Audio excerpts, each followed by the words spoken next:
माझ्या जमलेल्या सर्व माझ्या सहकारी बांधवांनो आणि भगिनींनो,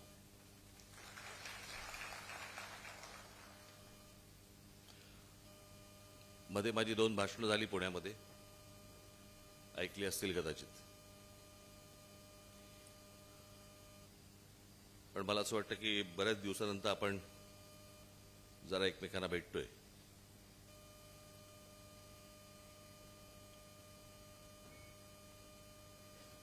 निवडणुकांमध्ये काय झालं, काय झालं, कशामुळे झालं, याच्यावरती काम चालू होतं. तंगड्यावर करून पडलं नव्हतं.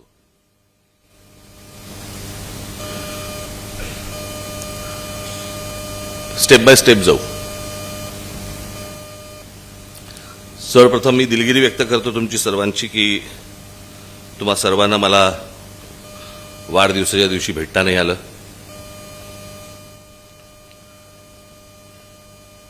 माझी इच्छा होती, तुमची इच्छा असते, पण ते जरा कठीण होऊन बसतं. आता कुठून आले रे माश्या एवढ्या?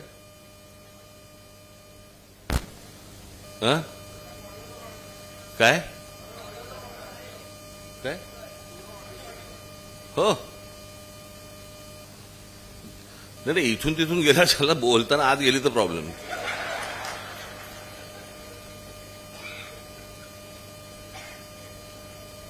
मी एकदा त्या मागे खूप वर्षांपूर्वी नागोठण्याला एक सभा होती, तिकडे आपले कोणतरी एक बोलत होते. इतकी ते रात्रीच्या वेळेला इतकी त्या दिव्यांमुळे पाखरं यायची आणि तो आपला भाषण करतोय, सगळे आतमध्ये गेलेली. बरं, त्यावेळेला तसे काही लाईट बीटवर फार नसायचे. कुठेही ती पाखरं आपल्या शिरायची, कुठेही जाऊन हुळहुळायची.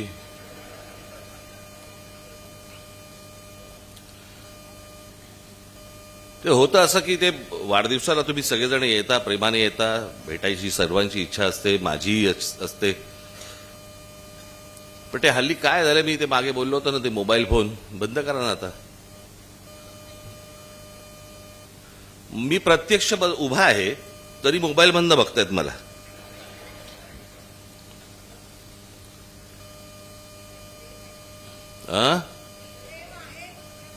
मान्य, मला जड जातं.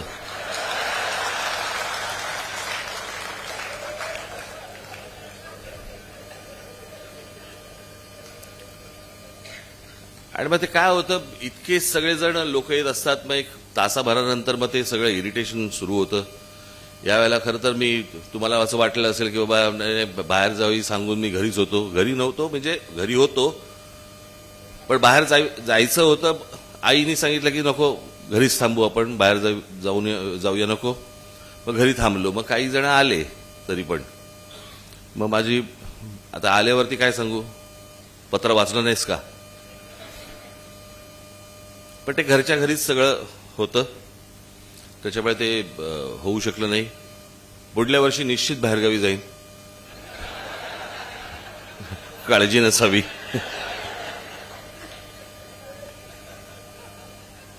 असो, आज तुम्हाला इथे अभिजित येऊन त्यांनी आपल्याला SIR बद्दल अनेक गोष्टींची माहिती दिली. आजचा खास करून हा मेळावा मी तेवढ्यासाठीच आज बोलवला की SIR या गोष्टीकडे दुर्लक्ष करू नका. हे SIR तर येतच आहे, त्याच्यातनं पश्चिम बंगालमध्ये, बिहारमध्ये काय झालं आपण पाहिलंच. त्याच्या अगोदर आपल्यापैकी अनेकांचं आणि आपल्यापैकी आपल्याकडे असलेल्या अनेक इतर राजकीय पक्षांच्या देखील अनेकांचं या मतदार याद्यांवरती लक्ष नसल्यामुळे काय काय गोंधळ होऊ शकतात.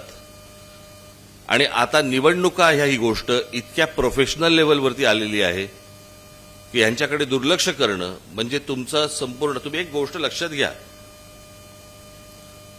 प्रत्येकाची इच्छा असते की बाबा मला खासदार व्हायचंय, मला आमदार व्हायचंय, मला नगरसेवक व्हायचंय. पण आपल्या ह्या असल्या चुकीने आपण आयुष्यातली 5-5 वर्ष घालवतोय, ह्याचा काही आपल्याला अंदाज येतोय का? आज 20 वर्षापूर्वी ज्या वेळेला तुम्ही सगळं सहकारी माझ्याबरोबर सगळेजण आलात, त्यावेळेला तुमची मुलं किती वर्षाची होती आणि आज ती किती वर्षाची आहेत याचा जरा अंदाज घ्या. आणि त्याच्यातनं आपण काय काय गोष्टी, तुम्ही आंदोलनं करता, उत्तम आंदोलनं करता,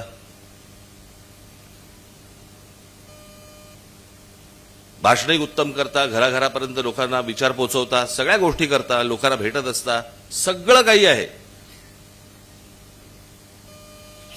पण ही सगळी गोष्ट करत असताना निवडणूक ही एक प्रक्रिया आहे आणि त्याच्यामध्ये गेल्या 2-4 वर्षामध्ये ज्या प्रकारच्या निवडणुकांचं समीकरण मानलं जात आहे देशभरामध्ये, त्याचा विचार तुम्ही निश्चित करणं गरजेचं आहे. अन्यथा फक्त आंदोलनं करत राहू आपण.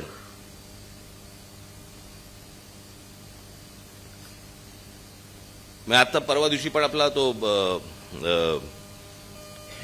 आपला विभाग अध्यक्ष ते महाराजांचा महेश परकसे, महाराजांच्या जिरोटोपावरती जैनांचा झेंडा, इथपर्यंत गेलं की सगळं तुम्हाला महाराजांचा जिरोटोप वगैरे कळेल असं झाला. पण ह्या सगळ्या गोष्टी काही जाणून बुजून सुरू आहेत का? की निवडणूक प्रक्रियेकडे तुमचं संपूर्ण दुर्लक्ष होऊन फक्त तुम्हाला आंदोलनामध्ये गुंतवून ठेवण्याचं काम सुरू आहे का? मला असं वाटतं हे पण तुम्ही तपासणं गरजेचं आहे, आवश्यक आहे. आज वर्षोनवर्ष इथे अनेक जैन लोक राहत आहेत. प्रत्येक धर्माबद्दल आम्हाला आदर आहे. त्यांचे मुनी जे काही उत्तम काम करत असतील त्याही बद्दल आदर आहे. पण काही जण जे आहेत त्यांच्यातले काही मुनी हे भारतीय जनता पक्षाच्या गच्छपी लागलेत आणि गच्छपी लागून तिथे ते राजकारण करण्याचा प्रयत्न करतायत, ज्याच्यामध्ये तुम्हाला अडकवून ठेवतायत. तो एक जण कोणतरी आहे, तो त्याला मुनी पण म्हणत नाहीत. कोणतरी एक जण आहे त्याला मुनी पण म्हणत नाहीत. एक कुरळ्या केसाची इथे दाढी बिडी काहीतरी घेऊन फिरतो, त्याला इथे कुरळे केस आलेत.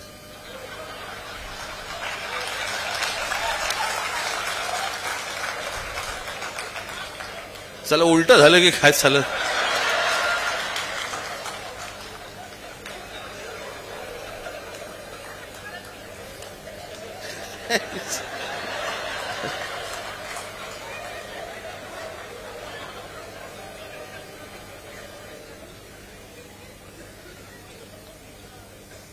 आम्ही हातात बांगड्या नाही भरल्या. मराठी माणसाचं मनगट पाहिलंय का कधी?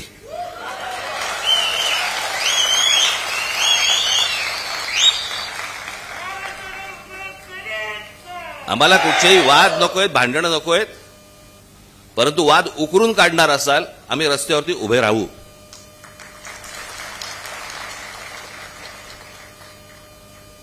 मला त्यातले काही जण भेटायला येणार आहेत. मला त्याला मी त्यांच्याशी बोलीनच. कसले पांढरे पट्टे मारताय, कशासाठी मारताय, कुठून आलंय नवीन?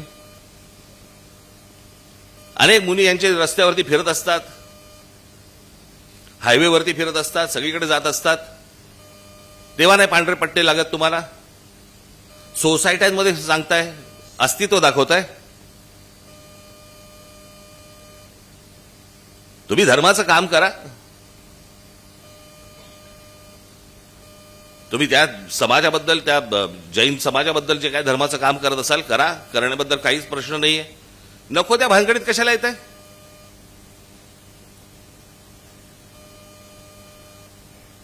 मध्यंतरी तो कबुतराचा विषय काढला होता, आता हा पांढरा पट्ट्यांचा विषय. आणि हे राजकीय पक्षांच्या नादी लागून करतायत. सगळा जैन समाज असा नाहीये,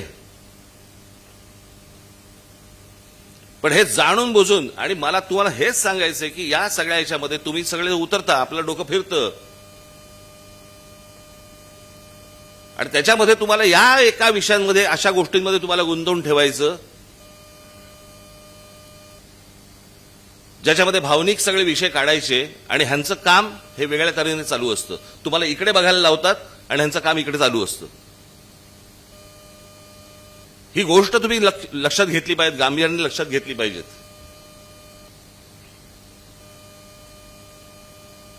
संपूर्ण देशाचा विचका झालेला आहे, राज्याचा विचका झालाय. मला ना कोणाची सत्ता आहे आणि कोण विरोधी पक्षात आहे वगैरे, कोणाला सत्ता मिळवायची आहे, हा सगळा भाग बाजूला सोडा. आपण आपल्या राज्याचं काय नुकसान करतोय, आपण आपल्या देशाचं काय नुकसान करतोय.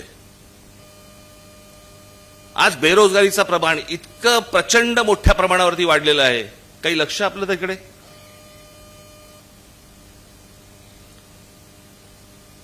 आज अजून पाऊस पडलेला नाहीये. महाराष्ट्र देशात अनेक ठिकाणी, खास करून महाराष्ट्रामध्ये दुष्काळी परिस्थिती येणार. आणि आमच्याकडे काय चाललंय? खासदार फोडणं, आमदार फोडणं, नगरसेवक फोडणं. आमची सत्ता कशी टिकेल, वाटेल तेवढे पैसे आम्ही द्यायला तयार आहोत. माणसं विकली जात आहेत. मला असं वाटतं राजकीय पक्षाच्या कार्यकर्त्यांनी या गोष्टींचा विचार करायला नाही पाहिजे. जनतेने करायला पाहिजे, लोकांनी करायला पाहिजे. की ज्यांना निवडून आणण्यासाठी तुम्ही 4-4, 5-5 तास, 2-2 तास तिथे उन्हामध्ये त्या रांगेत उभे राहिलात, तो माणूस 50-100 कोटीसाठी म्हणून विकले जातात. त्यांना पुन्हा तुम्ही परत उभे करणार का? आत्ताही जर समजा ते परत आले तर तुमची प्रतिक्रिया काय असणार त्याच्यावरती?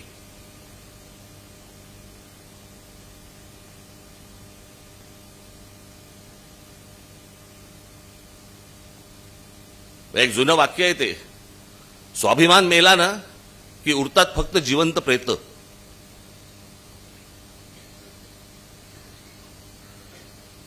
आणि हे ज्या प्रकारचं राजकारण आता महाराष्ट्रामध्ये, देशामध्ये जे सुरू आहे, भविष्यातल्या येणाऱ्या पिढ्यांना आम्ही काय सांगणार आहोत? आम्ही विकले गेलो म्हणून तुमच्यासमोर ही परिस्थिती आली. माझ्याकडे आता एक आकडा आहे, खास करून तुमच्यासाठी आणलाय. देशात आत्महत्याचं प्रमाण किती वाढलंय त्याचा हा आकडा इंडियन एक्सप्रेसचा रिपोर्ट आहे. काश्मीरमध्ये 16 लोकांनी आत्महत्या केल्या. मग अजून कुठेतरी जम्मूमध्ये, इथे तिथे सगळीकडे आलेत. प्रत्येक राज्याच्या दिलेल्या आहेत. कुठे 11, कुठे 42, कुठे 106 आत्महत्या. मिझोराम या भागामध्ये. त्याच्यानंतर 615. त्याच्यानंतर तुमच्या गुजरातमध्ये, मध्य प्रदेशमध्ये 15,000. गुजरातमध्ये 8,000. सर्वात जास्ती कुठे आहेत? 22,174.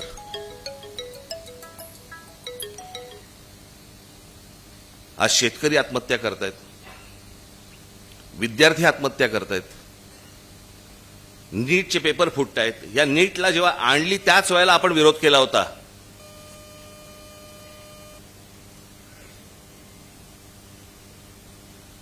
आज लहान मुलं पळवण्याचा प्रकार वाढलेले आहेत. खासदार आमदार जसे पळवले जातात तशी लहान मुलं पळवली जातात. मुली पळवल्या जात आहेत. त्याचे व्यापार होत आहेत. त्याला परदेशी पाठवलं जातंय. काही जणींना वेश्या व्यवसायाला पाठवलं जातंय. एवढे सगळे प्रश्न आज आपासून देशासमोर उभे असताना आमच्याकडे काय चालू आहे? आमची सत्ता टिकावी म्हणून आम्ही करोडो रुपये टाकायला तयार आहोत. आम्हाला खासदार फोडायचेत, आमदार फोडायचेत, नगरसेवक फोडायचेत. तुमच्या मताला किंमत काय? 0. कोण तुम्ही, कोण नाही. रांगेत उभं राहा, मेंढरासारखे मतदान करा, मोकळे व्हा. आज हे भारतीय जनता पक्षाकडनं सुरू आहे, उद्या दुसऱ्या पक्षांकडनं सुरू होईल.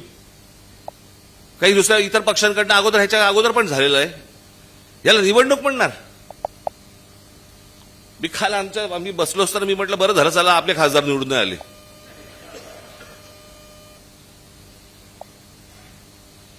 पण या पळवापळवीच्या राजकारणामध्ये आपण मूलभूत गोष्टी आपण विसरून जातो आहोत.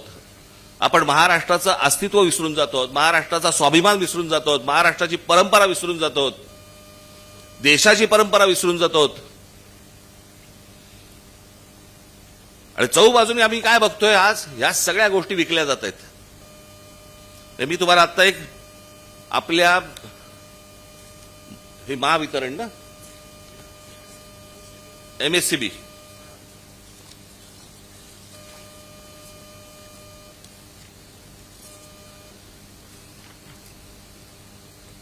MSCDCL, Maharashtra state electric distribution, बरोबर, वितरण. याचा भारताच्या पॉवर मिनिस्ट्रीने आत्ता एक आकडा काढला. तुम्ही नीट लक्षात ठेवा मी काय बोलतोय. इथे माझे चॅनलवाले असतील त्यांनी जर नीट, पत्रकारांनी नीट बघावं. हा माझ्याकडे आता रिपोर्ट आलाय. या भारताच्या पॉवर मिनिस्ट्रीने जाहीर केलेला रिपोर्ट आहे MSCDCLची. 100 पैकी महाराष्ट्राला किती गुण मिळाले असतील पॉवर डिस्ट्रीब्युशनमध्ये? तुम्ही राजकारण नीट समजून घ्या मी काय बोलतोय ते. किती गुण मिळाले असतील? 100 पैकी किती गुण मिळालेले असतील महाराष्ट्राला? 1.5%. 1.5 गुण मिळाले. 1.5.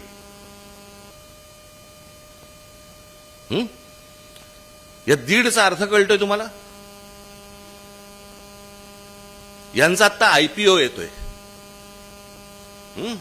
MSCDCLचा आता IPO येतोय, म्हणजे लोकांकडनं पैसे घेण्यासाठी. ज्याला 1.5 मार्क आहे त्याच्यात कोण गुंतवणूक करणार मला जरा सांगा. कोण येणार गुंतवणूक करायला? फक्त.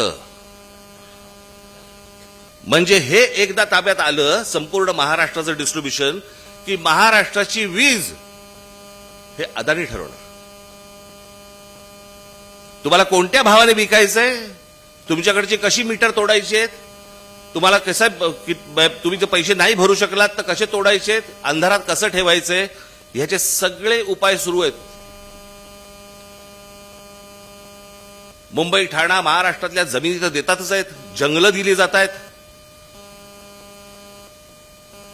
तुमची वीज ही देखील दिली जाणार, उद्या पाणी दिलं जाणार. गुलाम आहात का तुम्ही? यांच्यासमोर आम्ही भिका मागायच्या आणि मग हे काय करणार?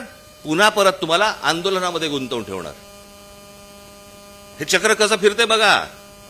परत तुम्हाला आंदोलनामध्ये गुंतवून ठेवणार, मग लोक आपल्याकडे येणार की आमच्याकडचे भाव वाढले, मग त्याच्यावरती आपली सगळ्यांची आंदोलन होणार, आपलीच नाही इतर पक्षांची होणार, आणि मग आपलं लक्ष तिकडे आणि ह्यांचं लक्ष SIR वर. निवडणुकीला ज्यावेळेला तुम्ही मतदानाला जाल त्यावेळेला तुमच्या लक्षात येईल आपले मतदारच नाही आहेत. म्हणजे मतदार आहेत पण त्यांची नावच नाही आहेत. आणि जरा त्या वेळेला तिथे मतदारांची नावं जर समजा गाळली गेलेली असतील तर त्या क्षणाला तुम्ही काहीही करू शकणार नाहीत.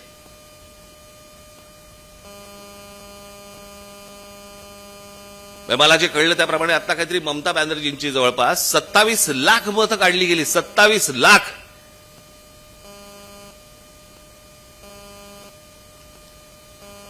आणि कसं वेचून वेचून वेचून वेचून सगळ्या गोष्टी सुरू आहेत बघा. तिकडे केजरीवाल पडले, इथे ममता बॅनर्जी पडल्या.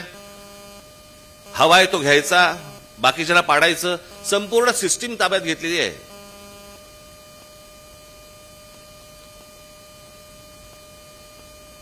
मला कोण सत्तेवर आहे ना ह्याच्या मला फरक पडत नाहीये. सत्तेवर बसून तुम्ही काय करताय ना याचा मला जास्ती फरक पडतो. आपण काय धोरणं आणतो आहोत आणि त्या धोरणांमधनं आपण भविष्यातले काय पायंडे पाडून ठेवतो आहोत. उद्या दुसरे सत्तेवरती येतील, ते याहून काहीतरी अघोरी करतील आणि त्यावेळेला आत्ता जे सत्तेतले आहेत ते ज्यावेळेला बोंबा मारतील त्यावेळेला ते सांगतील तुम्ही काय केलं होतं, तुम्ही हेच केलं होतं ना म्हणून आम्ही हे केलं. आपण राज्यात काय पायंडे पाडतोय, देशात काय पायंडे पाडतोय याचं कोणाला भानच उरलेलं नाहीये. तुम्हाला आठवत असेल की ज्यावेळेला महिला ती ह्याची योजना आणली, काय बहीण लाडकी बहीणची योजना आणली, मी तेव्हाच सांगत होतो की महिलांच्या सक्षमीकरणाकडे जास्ती तुम्ही लक्ष द्या, त्याच्यावरती पैसे खर्च करा. दर महिन्याला पैसे देण्याची गरज नाहीये. 1,500 रुपये देत आहेत, त्या महिन्याला 1,500 जात आहेत कुठे जरा एकदा बघून घ्या. आता त्याच्यातही कट येणार. फुकट कुठची गोष्ट दिल्यावरती राज्य चालू शकत नाही, देश चालू शकत नाही. आणि मग तुमच्या मतांसाठी ज्यावेळेला या फुकट गोष्टी करायला लागतात त्याला बाकीच्या ठिकाणून गोष्टी ओरबाडून काढाव्या लागतात.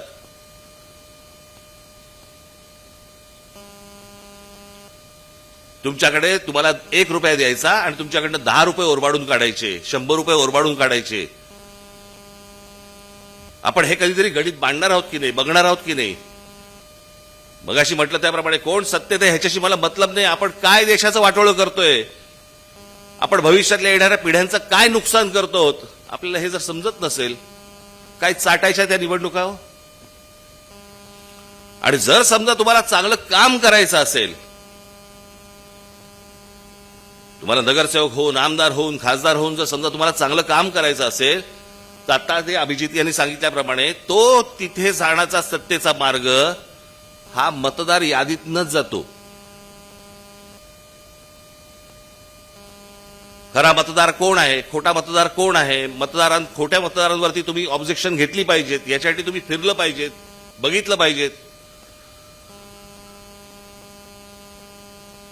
आज महाराष्ट्रामध्ये आपले सगळे अनेक आपले महाराष्ट्र सैनिक आहेत, अनेक हितचिंतक आहेत. मला त्यांची साथ हवी आहे.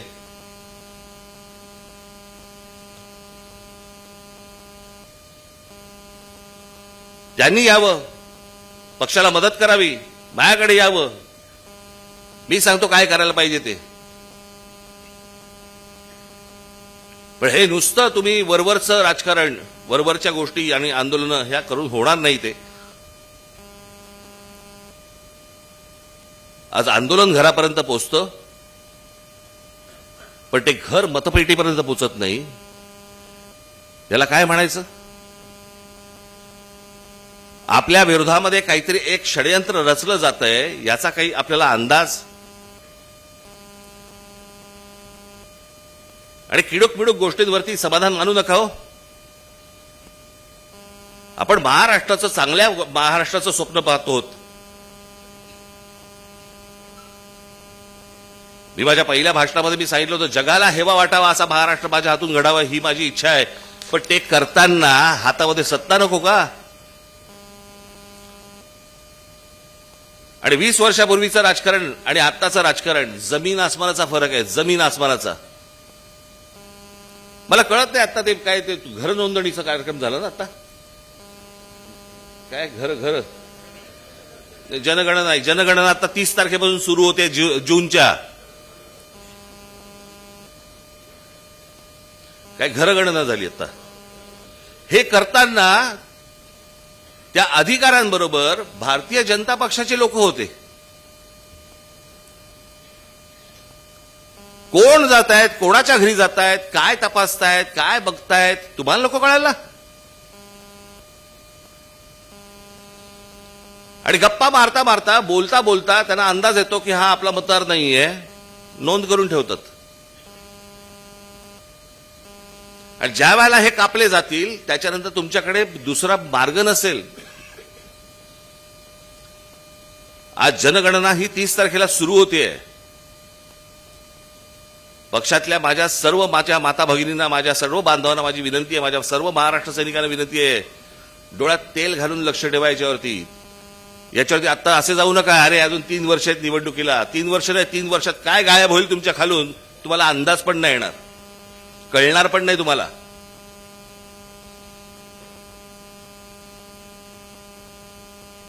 त्याच्यामुळे आता एक पक्षातर्फे एक सिस्टीम लावली जाणार आहे.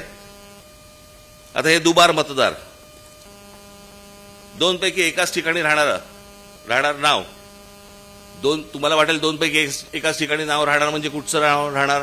साधे भोळेपणाने जाऊ नका हो, यांच्याकडे साधे भोळेपणाने पाहू नका. या लोकांकडे हे काय ज्या प्रकारे चालू आहे ते. आपण काय विचार करतो, अरे नाही हा मुलगा परभणीचा आहे, तो आता सध्या राहतो पुण्यामध्ये, मग त्याचा 2 जो युपीत राहतोय त्याचं काय करणार, जो बिहारमध्ये राहतोय त्याचं काय करणार, जो छत्तीसगडमध्ये राहतोय त्याचं काय करणार, जो झारखंडमध्ये राहतोय त्याचं काय करणार, जो गुजरातमध्ये राहतोय त्याचं काय करणार. एका वेळेला तर आपल्याकडे निवडणुका होत नाहीत. मग ते इथे मतदान करतात आणि मग गाड्या भरभरून तिकडे जातात, तिकडेही मतदान करतात. या सर्व गोष्टींवरती तुमचं लक्ष पाहिजे. हा खेळ कसा चालाखीने खेळला जातोय, समोरचे कसे खेळतायत, याचं भान आपल्याला जर नसेल तर निवडणुका लढवण्यात काहीही अर्थ नाही. तुम्हाला आठवत असेल ना, 2018 साली मी बोललो होतो, आठवतं ना? सर्व राजकीय पक्षांना सांगत होतो मी, निवडणुका लढवू नका, बहिष्कार टाका निवडणुकांवरती. हे ज्या प्रकारचं राजकारण आता सुरू आहे, ज्या प्रकारची निवडणूक प्रक्रिया सुरू आहे, हाताला काही लागणार नाही. आणि जरा थोडं बहुत जरी हाताला लागलं, हे नंतर काढून घेतील. अर्थात सत्तेचा अमरपट्टा कोणीच घेऊन आलेला नसतो. प्रत्येकाला सत्तेपासून दूर व्हावंच लागतं, हेही होतीलच. हे तुमच्या टाळ्यांसाठी नाही बोललो, हे सत्य आहे. ज्यांनी 60 वर्ष राज्य केले या देशावरती, त्या काँग्रेसची परिस्थिती बघा काय आहे.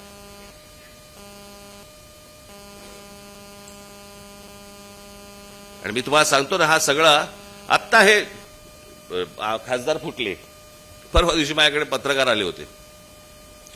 त्यांना मी 1 मार्काचा प्रश्न, मी म्हटलं माझा 1 मार्काचा प्रश्न आहे, मला 1 मार्काचं उत्तर द्या. मला म्हणले काय? म्हटलं केंद्रात सत्ता कोणाची? ते बोलले भारतीय जनता पक्षाची. म्हटलं राज्यात सत्ता कोणाची? ते बोलले भारतीय जनता पक्षाची. म्हटलं मग शिवसेनेचे 6 खासदार हे भारतीय जनता पक्षामध्ये न जाता शिंदेकडे का गेले?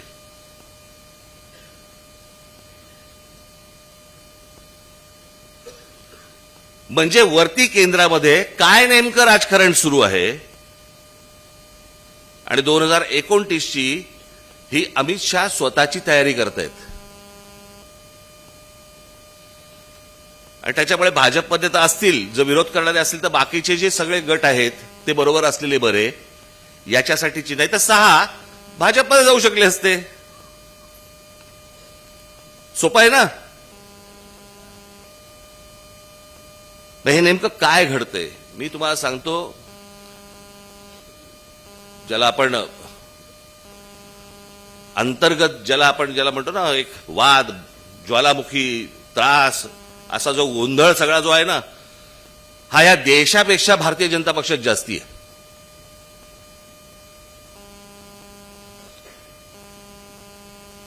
इतकं आतून सगळं त्यांच्याकडे पण पेटलेलं आहे. आता फक्त नरेंद्र मोदी आहेत, एक तिकडे एक मॅग्नेट आहे, त्याच्यामुळे सगळं शांत आहे.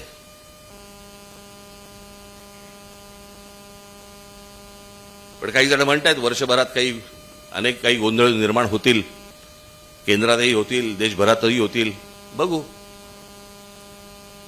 पण मला असं वाटतं की तुम्ही तयारीत असणं गरजेचं आहे. ज्या वेळेला वेळ येईल त्यावेळेला तुम्ही घट्ट जमिनीत पाय रोवून उभे असलेले मला दिसलेले पाहिजेत. आणि म्हणून या एसआयआरच्या तयारीला लागा. हे आता प्रत्येक शाखांमधनं ह्या सगळ्या गोष्टी सुरू होतील पुढच्या काही दिवसांमध्ये. आणि त्याच्यामधनं तुम्हाला सगळी मांडणी दिली जाईल. कशी माणसं, आता हे त्याच्यामध्ये BLA हे एक सगळ्यात महत्वाचा राहिला विषय. काय गडबड सुरू आहे ती पण तुम्ही लक्षात घेतली पाहिजे. अविनाश टाण, माझ्याकडे काल BLAचा रिपोर्ट आला.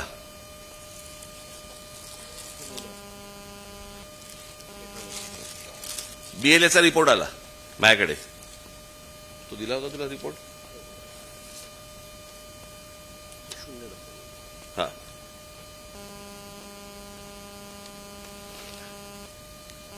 आपण BLA वरती मेळावा घेतला होता, BLA नोंदणी करण्यासाठी. म्हणून आपल्या BLAंची जी आता माझ्याकडे रिपोर्ट आला त्याच्याप्रमाणे प्रत्येक ठिकाणी 0,0,0,0,0,0. मला समजेना, म्हटलं बिलकुल काम नाही केलं. काल अविनाश आला होता, अविनाशला विचारलं, म्हटलं अरे अविनाश, म्हटलं ठाण्यामध्ये, संपूर्ण ठाणे शहरामध्ये मला 0 दिसतोय. जो सरकारी आकडा होता, म्हटलं 0 दिसतोय. तोला असं हा होऊच शकत नाही. मग सगळी त्यांनी माहिती काढली आणि माहिती काढल्यानंतर कळलं हे सगळे BLAचे फॉर्म त्यांच्या अधिकाऱ्यांच्या सहीने भरून ठेवलेले फॉर्म त्या अधिकाऱ्यांनी टेबलाखाली ठेवून दिले होते. रजिस्टरच केले नाहीत, फक्त तुम्हाला शिक्के दिले, पुढे काही नाही केलं. हे प्रत्येक निवडणूक जे अधिकारी आहेत तिकडचे या शहरांमधले इतर, यांच्यावरती तुम्हाला दबाव आणावा लागेल. हे काय प्रकारचं कारस्थान सुरू आहे? हे बघा, हे प्रत्येक हे ठाण्यामधले वॉर्डाचे आहेत.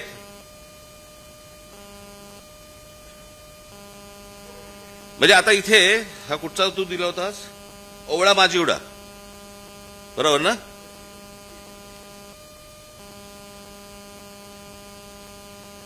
हे ओवळा माजिवड्याला 0 दिलेले, 0. हे एवढे भरलेले आहेत. म्हणजे हे तुम्हाला काम करू देणार नाहीत. आणि तुम्ही जर समजा BLA म्हणून रजिस्टर झाले नाहीत तर हे तुम्हाला एसआयआरच्या यादीमध्ये काम करू देणार नाहीत. त्याच्यामुळे तुम्ही ही गोष्ट किती गांभीर्याने घेतली पाहिजे. आज इतके बीएलए आपण सगळे नोंदण्या केल्या सगळ्यांच्या, कुठे आहेत ते? मी तुम्हाला वारंवार सांगतो, ज्या प्रकारचं कारस्थान हे सगळं शासकीय यंत्रणा वापरून जे केलं जातंय हे तुम्हाला उधळून लावलं पाहिजे, तर निवडणुकीत यश मिळेल, अन्यथा नाही.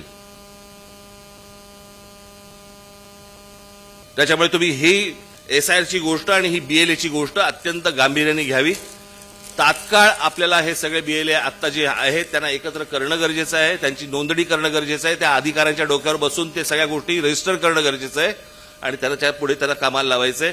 काम कशा प्रकारचं करायचंय हे तुम्हाला आठवड्याभरात समजेल. समजलं सगळ्यांना? धन्यवाद. पुन्हा एकदा दिलगिरी व्यक्त करतो, वाढदिवसाच्या दिवशी भेटू शकलो नाही, पुढल्या वर्षी नक्की भेटू आपण, बरं का?